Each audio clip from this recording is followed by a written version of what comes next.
नहमदुहु व नसल्ली अला रसूलिहिल करीम। आज आप हज़रात ने ज़हमत फरमाई और जो कुछ मेरे साथ अफजलगंज के पुलिस अहदेदारों ने बदतमीज़ी की, उसके फ़ोटोज़ देखकर आप हज़रात ने कुछ सवालात मुझसे जो करना चाहते हैं ज़रूर कर सकते हैं मैं, लेकिन पहले मैं उसकी वजाहत कर दूं। कुछ 2-4 मिनट कम ही थे कि मैं नए पुल पे पहुंच गया। नए पुल पे 2 रास्ते बनाए गए हैं। 2 रास्तों पर 2 साहिबीन ठहरे हैं। एक रास्ते पर तो जो उनको समझ में आते हैं उनको छोड़ा जाता है, और जो दूसरे रास्ते पर है वो सीधा जाके उस्मानिया दवाखाने के पास जो उनका ऑफिसर ठहरता है वहाँ जाकर उस गाड़ी को रुकाया जाता है। जब मेरे सामने से 2 गाड़ियाँ गुजर गई तो मैंने कहा कि देखो भाई 3 मिनट काफ़ी है, 3 मिनट में मैं घर पहुँच जाऊँगा, मेरा घर पंजेशा में है। तो कहा नहीं आप इधर से जाएंगे। मैंने कहा कि मुझे सब गाड़ियाँ जिधर से जा रही हैं मुझे भी उसी रास्ते से जाने दीजिए।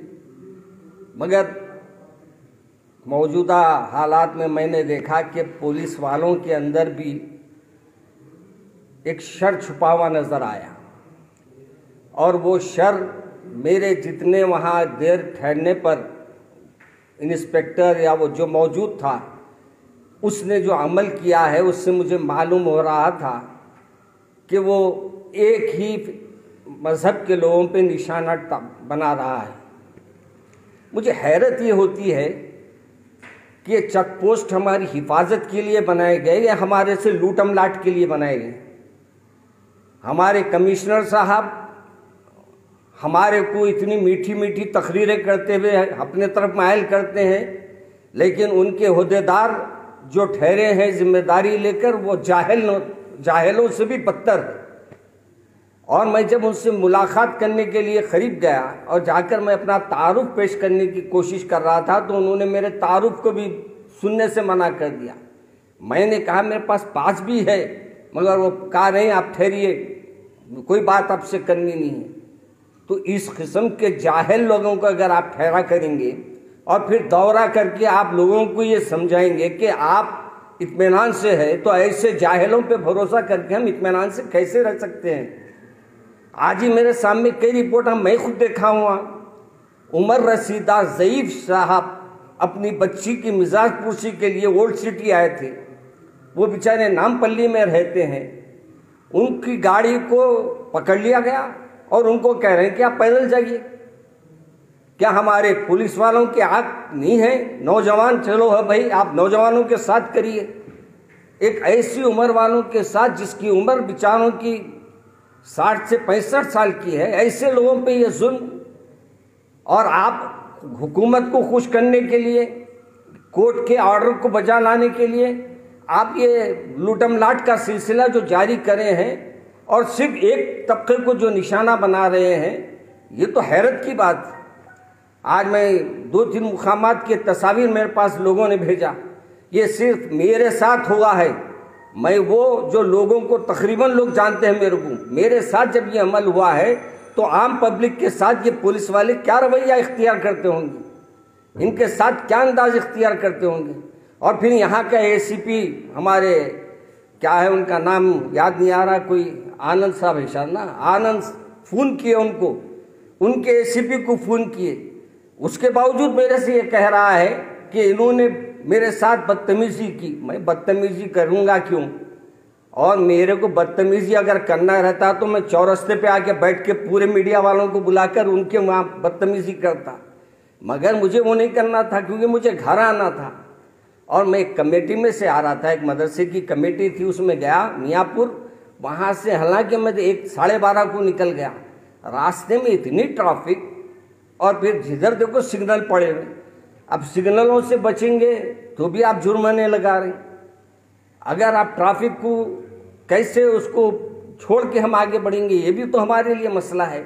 इसलिए मैं हमारे होम मिनिस्टर साहब से तो नहीं कहता मैं क्या मैं होम मिनिस्टर साहब से कहूँ कि उन्होंने क्या होम है ही ना, मिनिस्टर है उन्होंने। बहरहाल जो अब हमारे सीपी साहब या वो डीआईजी साहब जो ओल्ड सिटी के पहले जिम्मेदारी कबूल दिए हैं, उन्होंने जिम्मेदारियां निभाए हैं, उनसे मेरी गुजारिश है कि ये ऐसे पुलिस वालों पे सख्त एक्शन लिया जाए।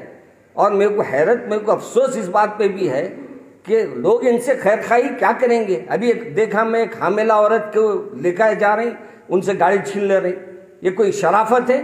15 मिनट पहले की 15 मिनट पहले 2 से 15 मिनट पहले, चलिए आपके 2 बज गए तो अलग बात है, फिर ऐसे केसों में कौन उनको हमदर्दी करेगा? क्या नहीं तो आप एक एम्बुलेंस हर जगह वहाँ ठहरा कीजिए। अगर ऐसे कोई हालात हो रहे हैं तो वहाँ ऑटो खड़ा कीजिए। लोगों को आप जहाँ गाड़ियाँ छीन रहे हैं वहाँ से घर को भेजने का इंतजाम आप कीजिए। ये कौन सा जुल्म है? और फिर हमारे पास जुल्म के ऊपर आवाज़ उठाने कोई तैयार नहीं है। अफसोस ये होता है कि हमारे पास हमारी कोई बात कोई पहुंचाने वाला नहीं है और हुकूमत को कोई जोड़ने वाला नहीं है। और सीपी साहब तो हमारे सिर्फ बहुत मीठे मीठे तकरीरा कर देते, उन्होंने समझते मैं तकरीरा कर दिया मेरा काम बर्खास्त। मगर हकीकत ये है भाई कि आज के दौर में मैं ये नहीं चाह रहा हूँ कि किसी को जज्बात में लाना, मैं ये चाह रहा हूँ कि हम कानून का एहतराम करते हैं, आप भी हमारे साथ नरमी का बर्ताव करें।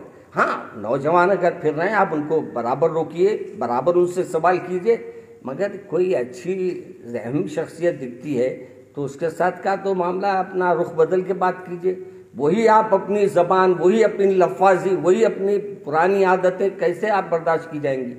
इसलिए मैं मौलाना चालान हुआ आपके साथ या फिर बातचीत करके छोड़ा गया आपने?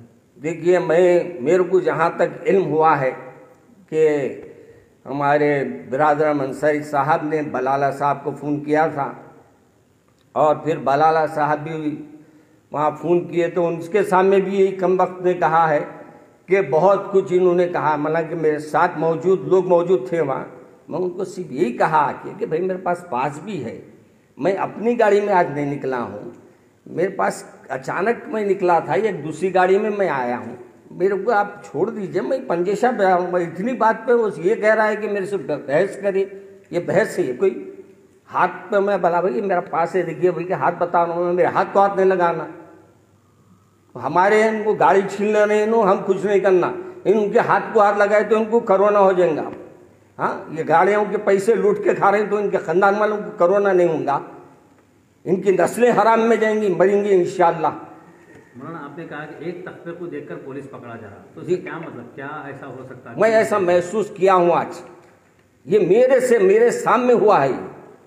रिया क्लिनिक निर्मल में जड़ी बूटियों से बेहतरीन इलाज का वाहिद मरकज, जहां डॉक्टर राहुल कुमार और डॉक्टर सुचित्रा बगैर ऑपरेशन के इन बीमारियों का इलाज करेंगे।